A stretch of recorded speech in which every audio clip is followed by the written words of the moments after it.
বন্ধুরা, যদি কাউরির head massage করার লোক লাগে চলে আসুন। এই দেখুন, পুরো ঘুম পাড়িয়ে দেওয়ার মতন অবস্থা।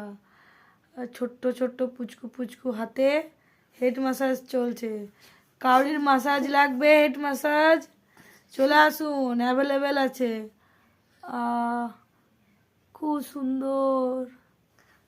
আমি তো এসে মজা করি, আপনারাও ঘুমান। শুভ এই দুপুর। দেখো আমার চুলটা পেছনে কিনে আসো। এই দেখো আমার চুল, আর এদিকে আসাও, আগে দিকে দেখো চুল। দেখো চুলটা বেশি বেশি বড় বড় রাখতে নেই, অল্প, এই অল্প রাখতে ঠিক হয়। তার জন্য হ্যাঁ, দেখে নেন। আর হাবিবসে বা সায়ানাতে যাবেন না, আসবেন এই বিউটিশিয়ানের কাছে। টাটা।